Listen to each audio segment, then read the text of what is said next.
We ran from the war and came to the forest to die. We came to the forest to die.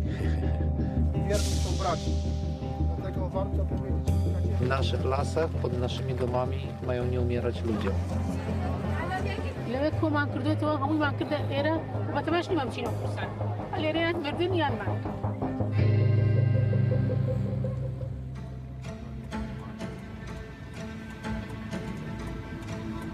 On the edge of the Buzgi border crossing between Belarus and Poland, this warehouse has been turned into a giant dormitory by the Belarus authorities. Hundreds of people stranded outside for weeks in makeshift camps after trying to cross the border into Poland were taken out of the cold. Living conditions remain dire. It's very crowded, and also, for example, we don't have a bathroom. And also some people here you see right now, they are disagree about the quality of food because they saw some food was expired. Some 2,000 people are crammed into this building. They have set up improvised bunks on storage shelves or on the floor of the warehouse. The number of families and children here is staggering. La situation, c'est catastrophe. Il y a des enfants, ils sont tous malades. Ça fait un mois que j'ai pas pris le mot. Même le gros problème ici, qu'on n'a pas de plaque pour charger le portable.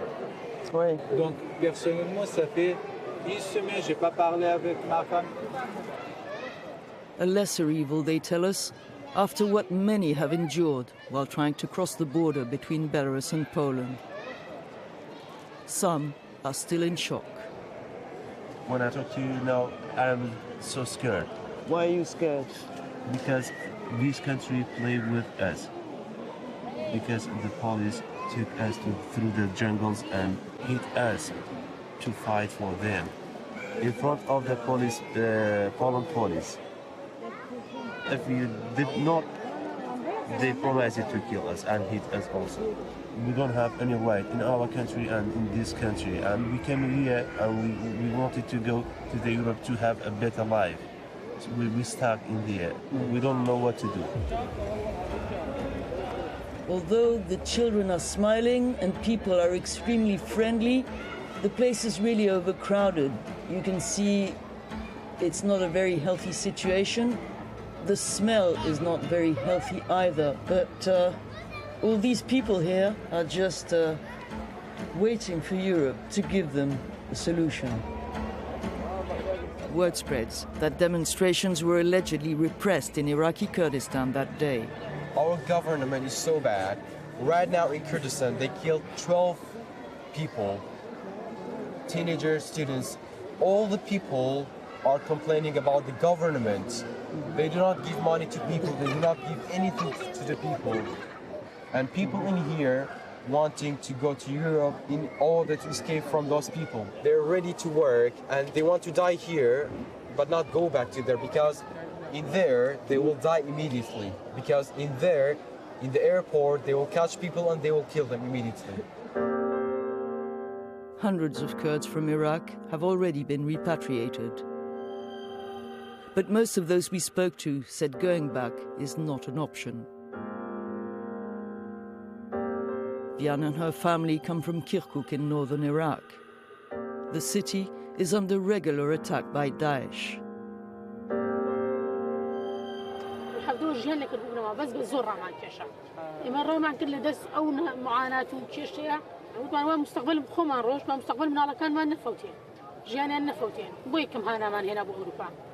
كتي أوروبا شي زرقات مالي نعكاتو من بالنسبة خومو عائلة كمو تمام يترودو ما نكرو سي ما نكروش بمين موي جوم لينيا يتبداون اللي حكومة أوروبا بزانا مشي مع موقع لما كو ما نكردو تو همو ما نكرد إيرش كتي روبين ودو بار لسفر دس ببين وبتماشني ما مشينا كورسان اليريان مردن يان معنا.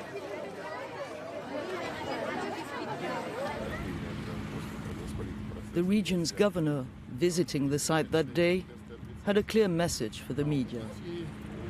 Решение данного гуманитарного кризиса зависит не от нас, а находится больше в политическом ключе, и решения должны принимать руководство Евросоюза для того, чтобы определиться, по каким критериям и кому будет предоставлена такая возможность попасть туда, куда они хотят.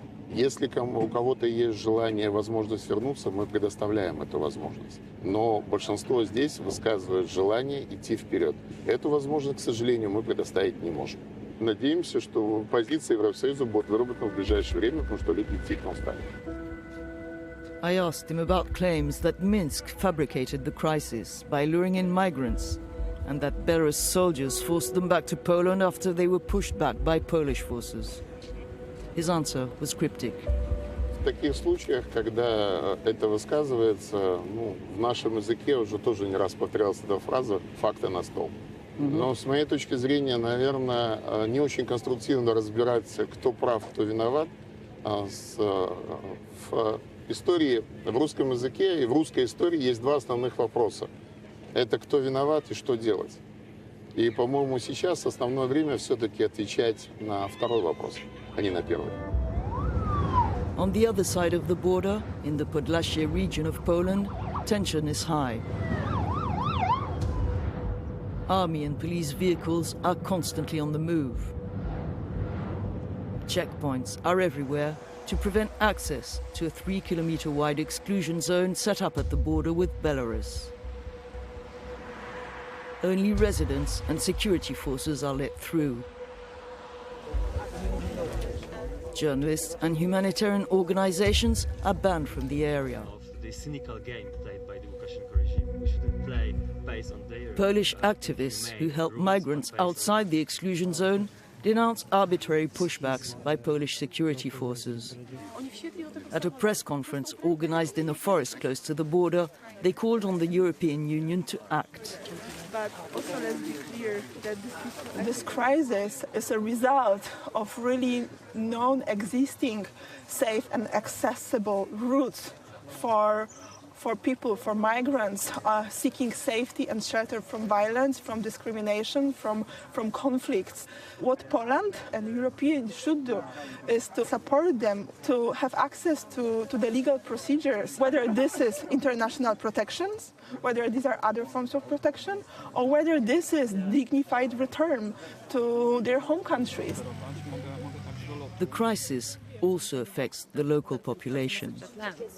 But apart from the fact that we just can't agree to pushbacks and to letting people die on our grounds, it's also traumatizing deeply the local community, the community that has been acting amazingly. That those are the silent heroes here who have been helping here on the ground, the people that arrive here, and they are left alone without any support on the part of the Polish government.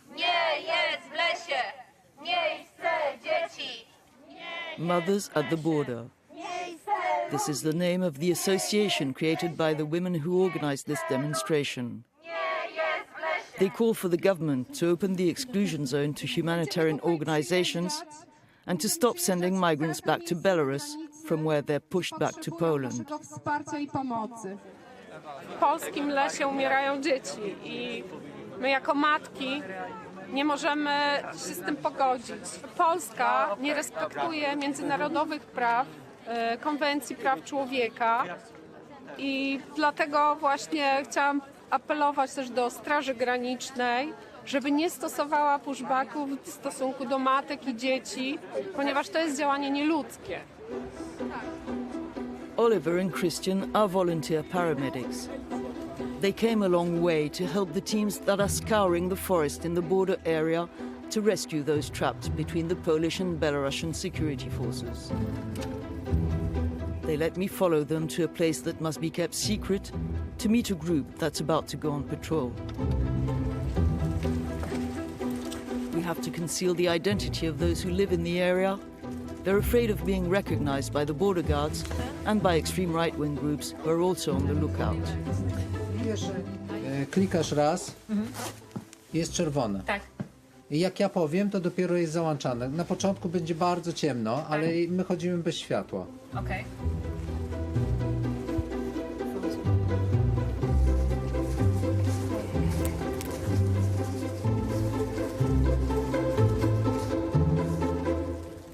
Rzeczywiście w nocy niewiele widzimy, więc co prawda nie mamy takiego sprzętu jak wojsko i Straż Graniczna, ale próbujemy sprawdzać, czy są ludzie w lesie, czy nie.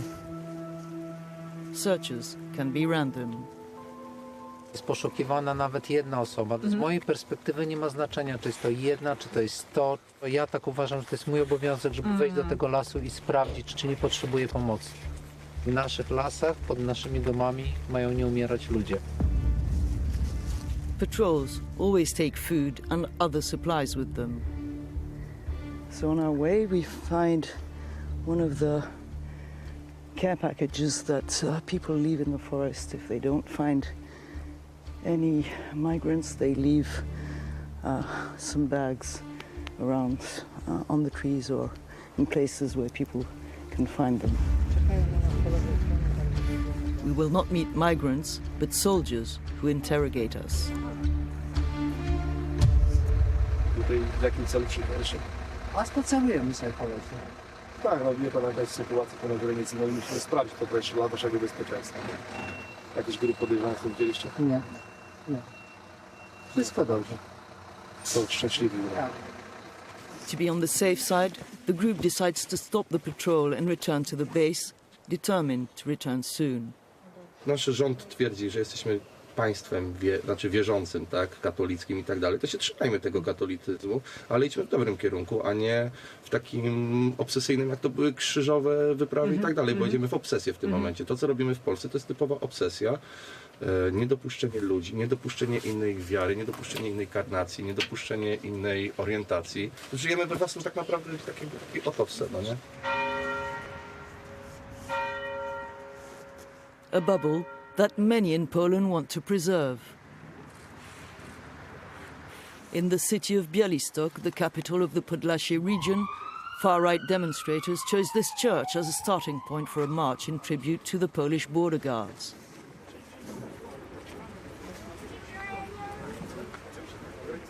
Granice naszego państwa muszą być bezpieczne. Nie mogą być nieprzekraczane w sposób nielegalny. No, po to są te granice, żeby gwarantowały bezpieczeństwo tym, którzy tu mieszkają.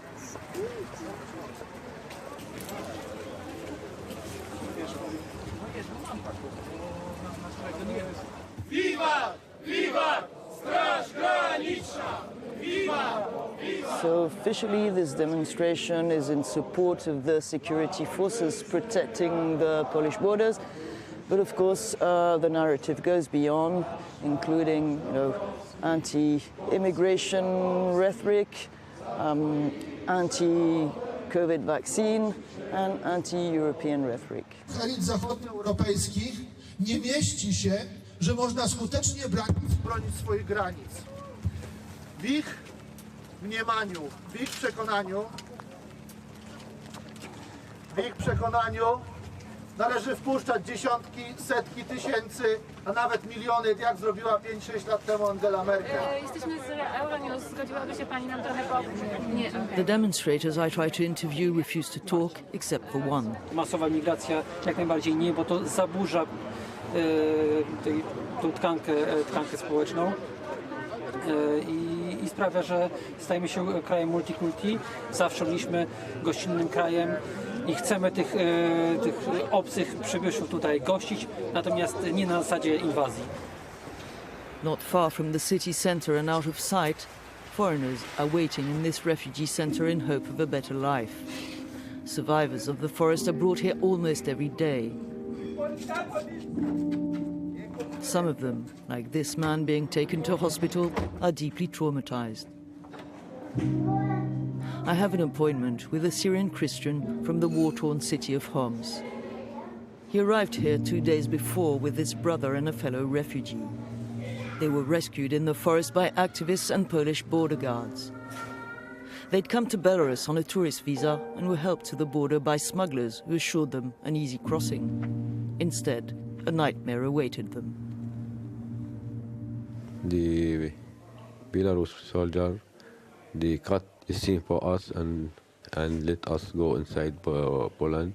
They cut the fence. Yes, for you. and the police catch us and take us back to Belarus. We spent in the forest around 15 days, 16 days. Go and come, go and come. The plane, Belarus push, Poland return.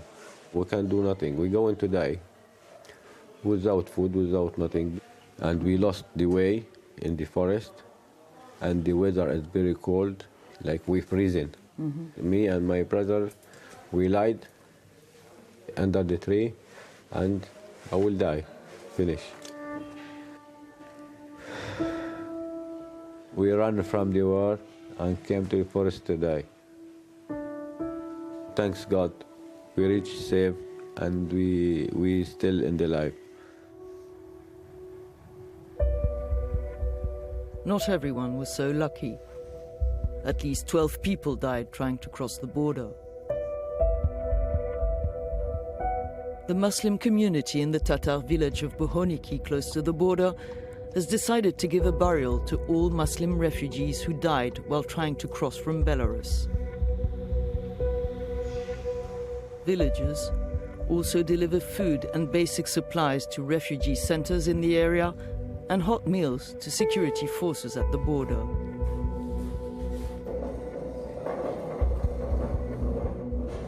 Staramy się pomóc i dla tej strony, bo szkoda jest i imigrantów, i żołnierzy naszych. Wiadomo jest taka pogoda na dworzu, że jest zimno. No, będzie sytuacja krytyczna, będzie więcej zmarłych ludzi będzie. Tego obawiamy się najbardziej. Allahu Akbar!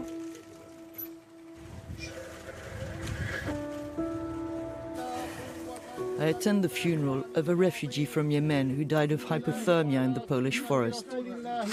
The third burial of a refugee in a week in the village cemetery. A stillborn baby would follow 2 days later. Its mother died shortly afterwards. Incydentalnie dla jednego uchodźcy raptownie się poszerza i zapełnia, a będzie jeszcze tych pogrzebów być może jeszcze więcej. Tragedies that do not deter those who continue to travel to Belarus to try and reach Europe. Like this group that we caught on the streets of Minsk, the Belarusian capital, as they sneaked into one of the many improvised taxis that prosper from transporting migrants to the border. In this flat rented with several companions, Ali is regaining his strength. When we met him, he'd tried to cross the border 3 times. He was brought back to Belarus, interned by Lithuanian, Dutch and Polish police forces, sometimes brutally. Still, he's determined to try again.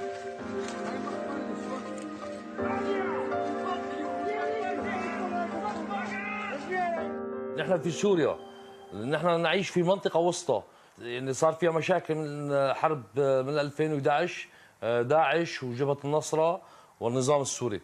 كلها على الأرض، البيوت مهدمة خالص، العالم خسرت أرواح، لأنه نحن في سوريا عندنا أطفال، عندنا نساء، يعني ما خارجين يعيشوا بسوريا نهائيا، لأنه لا في المدارس، ما في كهرباء، ما في مشافي، ما في تدفئة نهائيا. نحن عم نطمح للأفضل، نعيش بسلام بأمان أفضل من سوريا، يعني لأنه بسوريا ما انتهت. Whatever the risk and whatever the cost, you will try again and again until you succeed. ما عندي حل تاني غير اني بحاول اني اقدم شيء لاسرتي او عائلتي، مستقبل افضل من مستقبل سوريا. Ali finally made the crossing. He was rescued in the forest by activists and has asked for asylum in Poland. When I finally took off from Minsk, I thought I'd never make my flight. There was a very large group of Iraqi Kurds at the airport who were being sent back to Iraq, and I couldn't resist trying to steal some pictures, and at the very last minute the airport police spotted me and forced me to erase all the footage, or else they wouldn't let me go. So there are no pictures left, but still the very vivid memory of the words of one man who was extremely distressed and told me that he was forced to go back. He didn't want to go back to Iraq, where he said he was risking his life every day. At the time of our broadcast, Poland has started building a wall along its border with Belarus.